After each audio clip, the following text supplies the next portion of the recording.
They say the soul returns until the lesson is learned. But what happens when the lesson is complete? There's an old tale whispered by mystics and echoed through sacred texts, that every soul walks through countless lives, collecting wisdom, shedding karma, and ascending slowly like a mountain climber, rising toward the final peak. But there's one life, one moment in time, when the climb ends, when the soul has completed its curriculum. That life is unlike any other. You feel different. You see differently. People call you old soul, but it's more than that. You feel ancient. And the world around you? It no longer pulls at you like it used to. The chaos feels distant. The games, the drama, the chasing. It's like watching it all from a high window, detached yet aware.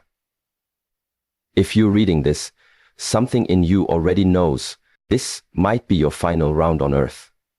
The signs have been showing themselves, subtle at first, then loud enough you couldn't ignore them. Let's reveal the 9 unmistakable signs that you're in your last life cycle, the soul's grand finale. Sign number 1. You feel a deep, unexplainable detachment from the material world, and it's not because you're failing to succeed in it. It's because something in you has outgrown it. The pull that once had power. The status, the money, the brand names, the social media validation now feels like background noise to a melody only you can hear. You're not bitter, you're not broken, and you're certainly not lost. You're awakening. You look around and see people chasing symbols, clinging to things, measuring themselves in numbers and possessions. And while once you might have done the same, now it all seems like a game you no longer wish to play.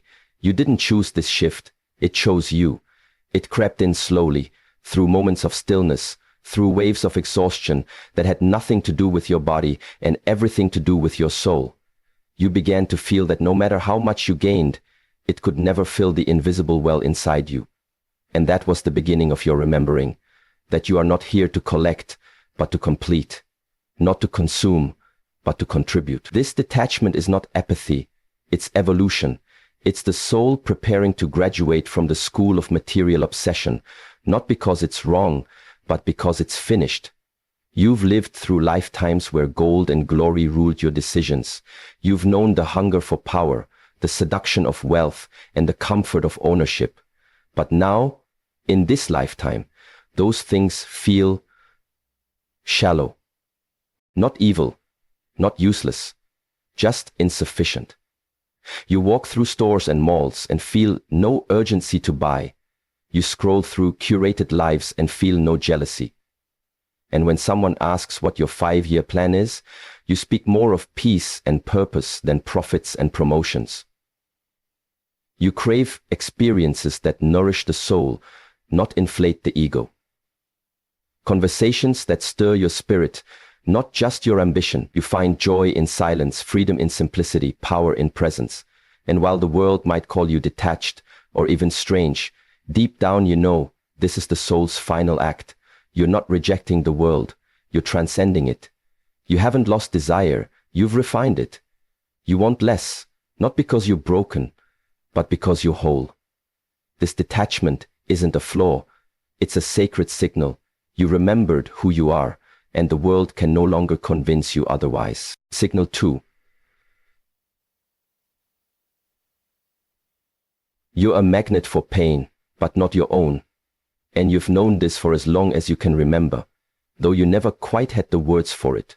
People are drawn to you with their wounds exposed, their hearts bleeding, stories they've never told anyone else. And for reasons they can't explain, they feel safe unraveling in your presence. It's not because you ask or invite it. It's because your soul vibrates at a frequency that understands suffering without judgment. You've walked through lifetimes of heartbreak, betrayal, and spiritual fire, and whether you consciously remember them or not, your energy carries the wisdom of those scars. People can feel it. They know you've been through something, even if they can't name what. And so they lean on you, they confess to you, they bleed on you, and somehow you don't flinch. You listen without fixing, hold space without trying to rescue, and offer comfort not through words, but through your very being. You've become the emotional anchor in other people's storms, not because you thought that role, but because your spirit was forged in the fire of empathy. You carry a silent understanding that many never reach in 100 lifetimes. But here's what makes it sacred. You're no longer drowning in other people's pain. You feel it deeply, but it doesn't break you. It transforms through you. Like a spiritual alchemist, you don't store their pain. You filter it through the lens of compassion and return it lighter, softer, more bearable. You've learned to care without carrying, to feel without fragmenting. And this gift, this ability to hold space for suffering, isn't weakness. It's mastery. It means your soul has graduated from victimhood and now stands in the realm of healer, guide, and mirror. At times it's lonely. At times the weight of unspoken sorrow feels immense. But you've come to understand that this magnetism for pain isn't a curse. It's confirmation. Confirmation that your soul has evolved beyond self-centered survival and now serves as a vessel for collective healing. You're not here to avoid pain. You're here to help dissolve it. And the pain that once broke you in other lives has now become your bridge to others. You carry the medicine not because you were spared the wounds, but because you survived them. Side number 3. Your relationships are more about growth than comfort. And while that may sound poetic on the surface, in truth, it's been anything but easy. Because when your soul is in its final life cycle, the people you attract are rarely there to coddle you. They're there to awaken you. You've likely noticed a pattern. Your friendships, your romances, even your family dynamics, they don't follow the script society teaches. Instead of ease, you often encounter intensity. Instead of stability, you find transformation. The people who enter your life feel fated, almost karmic, as if you've met them before, because you probably have. These relationships come with friction, with mirrors, with lessons. They pull you into your shadow, they stir your deepest fears, and they trigger parts of you that you thought you'd buried. But here's the twist. These aren't toxic entanglements meant to destroy you. They're soul contracts designed to evolve you. You came into this life not seeking comfort, but completion, and the people you meet are the catalysts. They challenge your patterns, force you to confront your truths, and push you to shed layers that no longer serve you. And while others may judge you for letting go of relationships that don't look broken on the outside, you know better. You can feel when something has stopped growing, and you'd rather walk away in alignment than stay in stagnation. You're not interested in surface-level connection. You crave depth, truth, and emotional accountability. You'd rather be alone than pretend. And because of that, your relationships are fewer, but far more potent. You don't cling to people. You learn from them. You don't resent endings. You respect their timing. You're not chasing soulmates. You're attracting reflections of your evolution. Each connection becomes a sacred mirror, showing you where you still need healing, where you've grown, and where you're ready to rise higher. Love, for you, is not a fairy tale. It's a furnace, and only the brave can stand in it with you. But in that fire, real transformation occurs, not just for you, but for them too. Because your energy doesn't just take, it teaches. Your presence invites others to rise, to awaken, to question, to stretch. And if they can't rise with you, you bless them and let them go, not with bitterness, but with gratitude. Because you understand what most people don't. Real love isn't always soft. Sometimes it's the force that burns everything falls to the ground, so only truth can remain. Time feels like an illusion. And though the clocks keep ticking and the calendars keep flipping, something deep within you no longer moves by hours, dates, or deadlines. It moves by rhythm, by intuition, by soul. You watch the world obsess over time, rushing, planning, aging in fear. And yet you walk through it all like someone who remembers a secret, that this life is just one chapter in an endless book. Sometimes entire days pass like seconds, and other times a single moment stretches into eternity. So vivid, so full, it feels like it contains the whole universe. You find yourself less concerned with what time is it, and more interested in what is this moment asking of me. Because the more awake you become, the more you realize that time is not linear, it's fluid, it's sacred, and it bends around presence. People tell you to plan 5 years ahead, to meet deadlines, to chase the future like a prize. But your soul is far more interested in divine timing than scheduled outcomes. You sense when to move and when to wait, when to speak and when to listen. Not because a calendar told you, but because your inner knowing has become louder than the world's noise. Time no longer enslaves you, it dances with you. You notice how synchronicities arrive when you're still, how life responds when you're aligned, how magic enters the spaces where you stop trying to control everything. You're not lazy, you're listening. You understand that forcing life by the clock only creates resistance, while trusting the inner current brings effortless unfolding. Even aging feels different for you. You don't dread the passing years, because you don't see life as a countdown. You see it as a spiral of becoming. You might feel older than your age, or ageless altogether, because the soul doesn't wear watches. It carries wisdom from other lifetimes, and that wisdom tells you that time is not running out, it's expanding. And in your stillest moments, you sometimes wonder if this sense of timelessness is a sign that you're nearing the end of the soul's journey, that you've almost completed what you came here to do.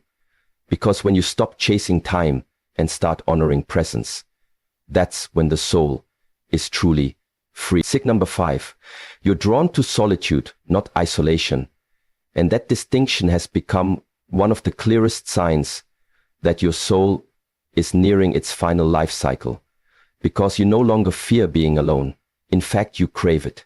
While the world around you rushes to fill every moment with noise, distraction, and social validation, you find deep nourishment in stillness, in quiet spaces where no masks are needed and no roles must be played.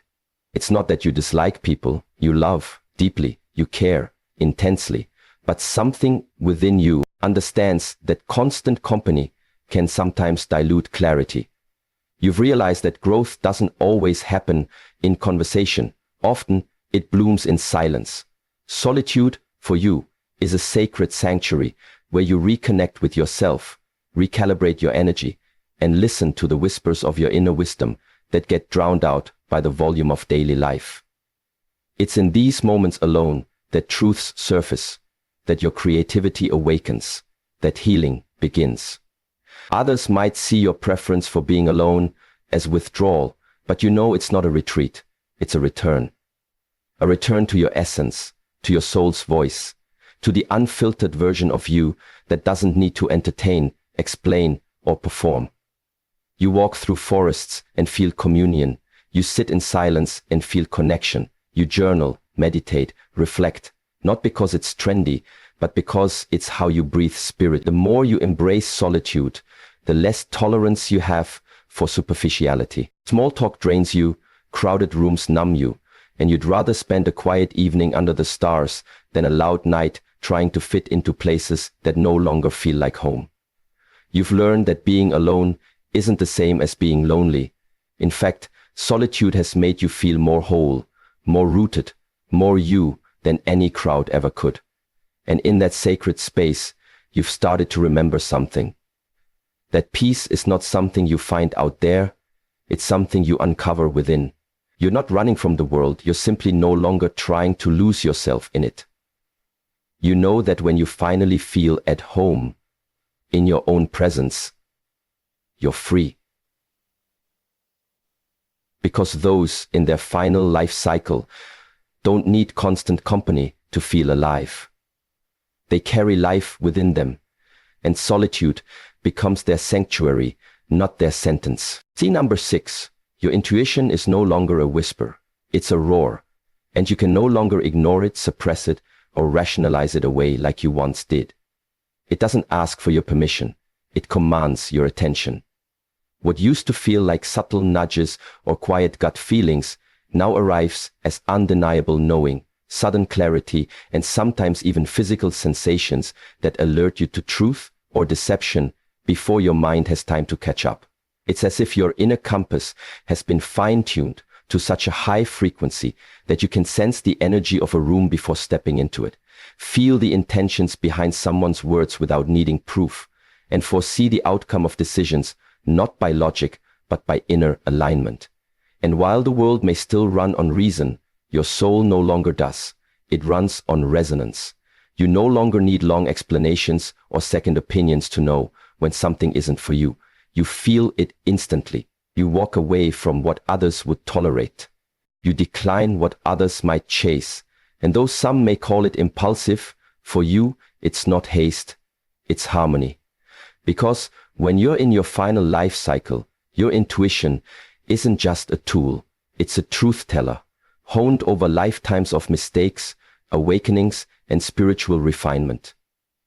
You've made choices before that cost you deeply when you ignored that inner voice, and now you honor it like sacred scripture. It shows up in dreams, in synchronicities, in repeated signs that seem too precise to be coincidence. You don't brush it off anymore. You trust it, because you've seen what happens when you don't.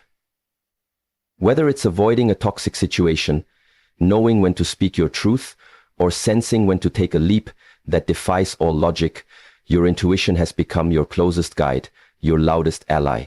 And with every choice you make from this space, you feel more aligned, more empowered, more whole. You no longer seek outside validation for your decisions, because you've remembered that the most powerful answers never come from others. They rise from within. Your roar of intuition is not fear-based, it's freedom-based.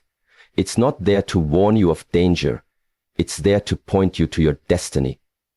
And when your life starts moving in harmony with that roar, you begin to understand this isn't just guidance. It's your soul's memory speaking through you. Loud, clear, and unshakable. Sig number 7. You forgive easily, but not because you're weak, and certainly not because you've forgotten the pain. It's because your soul has risen above the need to hold on to it. In a world where vengeance is glorified and grudges are worn like armor, your ability to let go is not a flaw. It's evidence of your evolution. You've been through enough lifetimes, enough heartbreaks, betrayals, and soul-deep disappointment to know that clinging to resentment only chains you to what broke you. And so, when someone wrongs you, you don't excuse the behavior, but you also don't allow it to take up permanent residence in your heart. You don't forgive because they deserve it. You forgive because you deserve peace. You've learned that carrying bitterness is like drinking poison, hoping someone else will feel your pain. And you're no longer interested in staying spiritually sick just to prove a point. You forgive, not to reopen doors that were meant to stay closed, but to free yourself from emotional prisons you once kept yourself in. That's the quiet power of someone in their final life cycle. They no longer confuse justice with vengeance or pride with power. You understand that forgiveness doesn't mean reconciliation, and it certainly doesn't mean forgetting. It means releasing the energetic weight so you can continue moving forward without the baggage of the past. You've cried through nights that no one saw, battled your own ego in silence, and emerged with a heart that still chooses love. Love, not because it's easy, but because it's sacred. You've met people whose pain caused them to lash out, and instead of matching their fire with fire, you transmuted it with understanding. That's not softness, that's soul strength. It takes courage to keep your heart open in a world that keeps trying to close it. And when people wonder how you stay so calm, so grounded, so free from resentment, they don't realize that your forgiveness isn't a reaction. It's a choice to protect your peace, to honor your healing, and to walk in alignment with the truth that no one else's actions should have the power to dictate your vibration. You forgive because you've outgrown the prison of pain. You forgive because peace is your priority now. And in doing so, you prove that true strength isn't in holding on. It's in letting go. Sig number 8. You're unapologetically authentic. And it's not because you're trying to prove anything, It's because you finally remembered who you are, beneath all the layers the world tried to put on you. There was a time when you molded yourself to fit in, when you silenced your truth to be accepted, when you traded fragments of your identity just to feel safe in rooms that never saw you. But not anymore. Now, you walk into spaces with your full self intact. No masks, no filters, no watered-down version to make others more comfortable. You've realized that authenticity isn't rebellion, it's liberation. It's the bold act of refusing to betray your soul just to meet someone else's expectations. You speak what others only dare to think. You dress in alignment with your essence rather than the latest trend. And you make choices that reflect your inner compass instead of the crowd's direction. This raw honesty radiates from you, not in arrogance, but in grounded self-awareness. And while it may unsettle some, it inspires many, because in a world addicted to imitation, your truth is magnetic. You're not here to be liked, you're here to be real. And that truth makes you powerful beyond measure. You no longer apologize for your sensitivity, your depth, your vision, your boundaries, or your voice. You've lost people because of it, jobs, relationships, so-called friends, but what you gain in return is far more valuable. Peace, clarity, and unshakable self-respect. You know who you are, what you stand for, and where you're going. And even when fear whispers that authenticity might cost you everything, your soul answers back, it's the only thing worth keeping. You don't chase approval, you attract alignment. And when you walk away, you do so without guilt. Because you understand that shrinking for others never served anyone, not even them. Your presence, your truth, your very existence is permission for others to drop the act and come home to themselves. You're not perfect, but you're real. And that's your magic. You've outgrown the need to be digestible for everyone. And instead, you've chosen to be undeniable to the right ones. Your authenticity is not a phase. It's your frequency. And those who are meant for you will rise to meet it, not try to dim it. Because once you choose to live in your truth, you never go back to fragments. Signature 9, you feel like you're preparing to leave something behind. And though you can't quite put it into words, the sensation runs deep, as if your soul is packing invisible bags, tying up karmic threads, and quietly saying goodbye to a version of reality it no longer belongs to. It's not fear, and it's not sadness. It's more like a solemn clarity, an inner knowing that your time here, in this form, in this cycle, is nearing completion. You move through life with a strange mix of gratitude and detachment, loving deeply but without clinging, appreciating the beauty of each moment while simultaneously sensing its impermanence. The things that once captivated you now seem like echoes of a story you've already read. And though you still show up in the world, part of you remains elsewhere, tuned to a frequency beyond the physical. You might find yourself reminiscing without reason, or feeling emotional over simple moments, a sunset, a child's laughter, an old song, as if your soul is collecting memories like souvenirs from a sacred journey. And it's not death you're feeling, it's transcendence. It's the shedding of what's no longer needed, the release of attachments that once defined you, the preparation for a transition so profound that it defies language. You're not checking out. You're waking up. You're remembering that you are more than this body, more than this name, more than this lifetime.